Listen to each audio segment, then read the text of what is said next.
الرحيم maanta taariikhdu ay tahay 20kii bishii 12aad 2013 meeshan waxa ka dhacay heshiis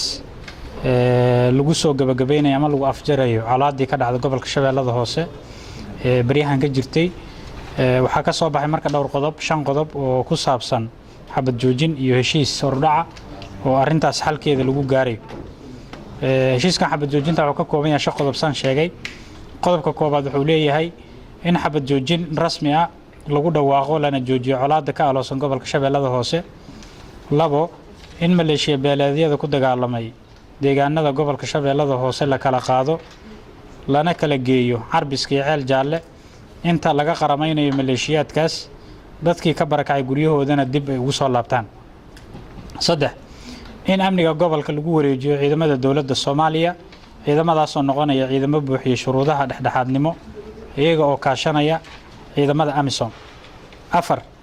iyadoo laga duulay dhibaatooyin wadada isku xirta xamar iyo Shabeellada Hoose waxa reeban in wax isbaaraha la dhigto inta u dhaxaysa ex control afgooye iyo gobolka Shabeellaha Hoose inta dawladdu ka arrimiso cidii lagu arko iyadoo dhiganaysa deegaanadaas aan kor ku soo sheegnay wax isbaaraha waxa ciidanka dawladdu u madax bannaan yihiin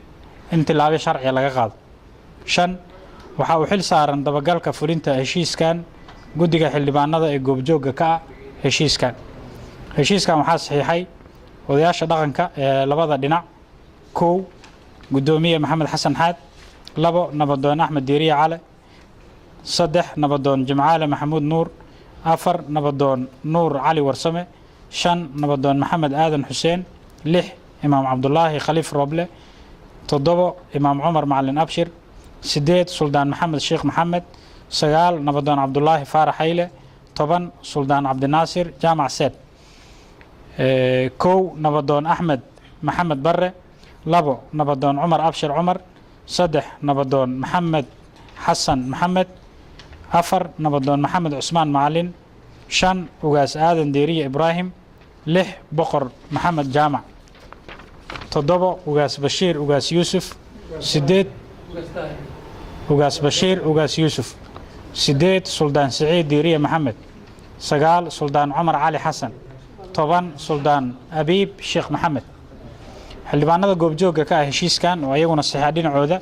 xildhibaan Cabdi Axmed Duxulow xildhibaan Jamaal Xasan Ismaaciil saddex xildhibaan Yuusuf Geelle ugaas afar xildhibaan Cabdalla Boos Axmed shan xildhibaan Mahad Maxamed Salaad lix xildhibaan Saciid Maxamed Cali toddobo xildhibaan Cusmaan Xaaji Cali sideed xildhibaan Cabdiraxmaan Xaaji Aadan Ibi sagaal xildhibaan Cali Yuusuf Cusmaan toban xildhibaan Ridwaan Xirsi Maxamed kow iyo toban xildhibaan Cabdulqaadir Sheekh Xanafi laba iyo toban xildhibaan Xuseen Carab Ciise saddex iyo toban xildhibaan Maxamed Cabdulla Faarax afar iyo toban xildhibaan Maxamed Cabdi Xayir shan iyo toban xildhibaan Cumar Maxamed Maxamuud lix iyo toban xildhibaan Cabdullaahi Cumar Abshir toddoba iyo toban xildhibaan Cabdullaahi Xuseen Cali intaas ayaa saxiixday wabillahi tawfiiq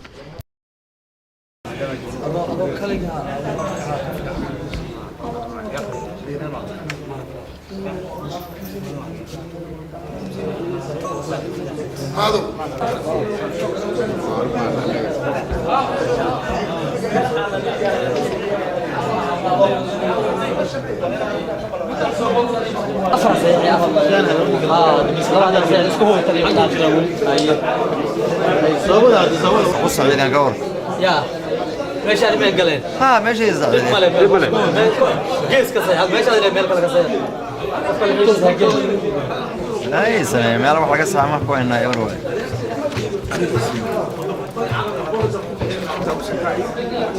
نسيت عن الله سمعي. بسم الله.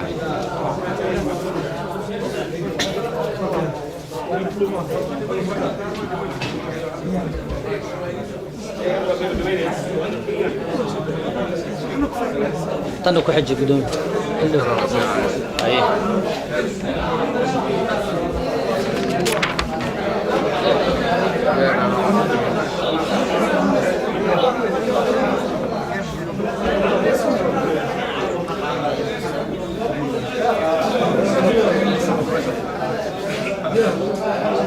shirkan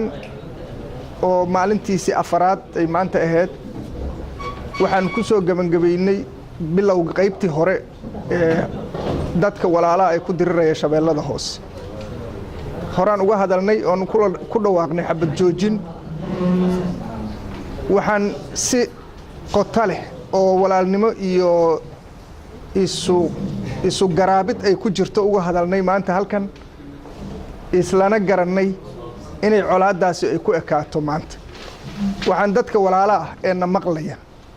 ee ay dhibaatadaasi dhex martay aan ka codsanaya anoo ku hadlaya magaca odayaasha iyo xildhibaanada halka fadhiya inay ilaahay dartiis u aqbalaan colaaduna ay halkaa ku dhammaato dadku waa walaal waa ahal waa deris waa laba isdhashay colaad uma baahno saas awgeed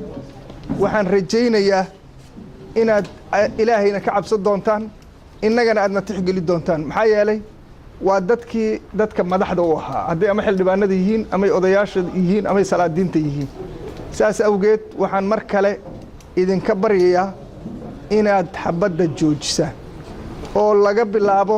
maantay oo aan saacaddan idinla hadlayno ay ku ekaato xabaddanba oo la tuuro waxaan idin ballan qaadaynaa ilaahay dartiisa inaanaan waxba idinka hakranin oon idin dhex nimaado oon idinkala shaqayno colaaddu inay meesha ka baaba'do waxa laga bilaabo waqtigan aan idinla hadlayo wixii ka dambeeya waxaan diyaar u nahay inaan idin dhex nimaado ilaa meesha u dambaysa aan idinla geyno aan colaadanba gobolkaas iyo gobollada kale midna laga sheeginin qodobada aan soo saarnana ay sida ay tahay oo ay hirgalaan markii qaybta hore oo aan hadda qornay ay hirgashana waxaan ku xiji doonaa qaybta ku xigta oo sidii dadku waxyaabaha ay kala sheeganayaanoo hooso yararkaa aan u turxaan bixi lahayn maamullo oo ay ku qanacsan yihiin oo dadku ay dhinacyada raalli isaga yihiin loo samayn lahaa waxyaabaha yararka ah oo dhex gala looga saari lahaa walaaltinimadii iyo sharaftii iyo karaamadii ay isku lahaa jireen inaan u soo celinno haddii ilaahay yiraa ilaahay baana taas ka baryaynaa hadal badan uma baahna aad iyo aadaan dhinacyada odayaasha iyo xildhibaanada ugu mahadcelinaa sida kartida iyo isjacaylka iyo dulqaadashada ay ku jirto ay uga shaqeeyeen wabillahi tawfiiq asalaamu calaykum waraxmatullahi wabarakatu